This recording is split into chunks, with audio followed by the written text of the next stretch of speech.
Hi, I'm Catherine Ingram, And I'm Mark Matusik. and we'd like to welcome you to Gotham Salon, formerly known as Dharma Salon. We have changed the name because we want to be more broad in our coverage of events in New York City. Yeah. Today we're going to be talking to you about an event I did last week with Eve Ensler at Barnes & Noble to launch her new memoir called In the Body of the World.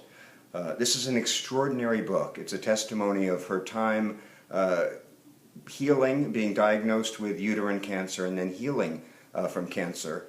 And it also becomes a journey into the metaphor of cancer in the world, cancer as a symbol of what we're doing to the environment, the rape of women, and violence against what she calls the body of the feminine, including her own, but also the larger global question. And she does a beautiful, brilliant job, I think, of not aggrandizing herself, No. but making her journey into a symbolic pilgrimage of healing, global healing, personal healing, and spiritual healing, and coming through the fire and being transformed.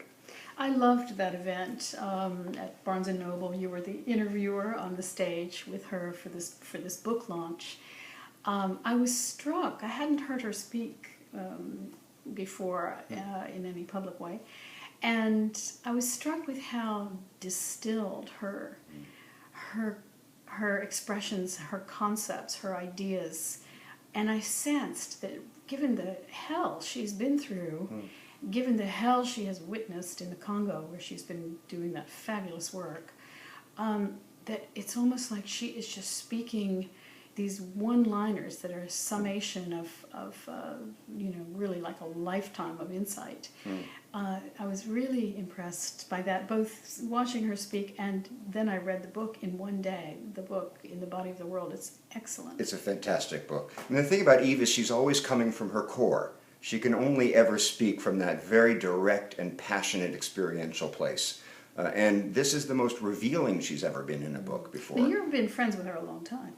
Yeah, 25 years. Oh, yeah. Yeah. So you knew her when, literally? I knew her before the Vagina Monologues, and I can tell you, but she was always herself. Mm-hmm. Even when she was a struggling downtown playwright in New York, she was always herself in the sense of being passionately concerned with violence against women, passionately concerned with environmental issues. She was an early nuclear activist, and she has only become more and more powerful. But did she always have this incredible capacity for distillation or has that become more intense through what she's been through? She's really always had it. Ah. Yeah, I think that she's become more clear as an individual through the experience of being diagnosed with cancer and going through that, that purging experience. But she's always been very focused and very, very clear, unusually clear about what she sees in the world, what she sees as possible in the world, in the way that visionaries are. Mm-hmm. She said to us a couple of years ago, I want to start a movement, I want to do an action where 1 billion women rise around the world on a given day to protest against violence against women. And we all thought she was, a little nuts. Well, she did it. She did it this year. 1 billion women rose up in 207 countries, and now this coming year she's going to do 2 billion women rising. So that's the way visionaries work. They don't take no for an answer, and that's the unique thing about Eve is she absolutely doesn't take no for an answer, and she is determined to change this situation for women. I also felt both in her book and in her conversation with you on stage, a great sweetness and tenderness and love that she just seems so generous. She spent some of that evening thanking all these old friends who were sitting in the audience. These are just some signs of greatness, really, that she has faced death so many times now with she's lost 7 organs, did she say? Yes. She had a stage 4 uterine cancer. Now she's been 3 years cancer-free. So in the body of the world, I loved all the ways that she wove in her own personal life, which is so intense. But as you said, looking at the large scale body of the actual world. Mm-hmm.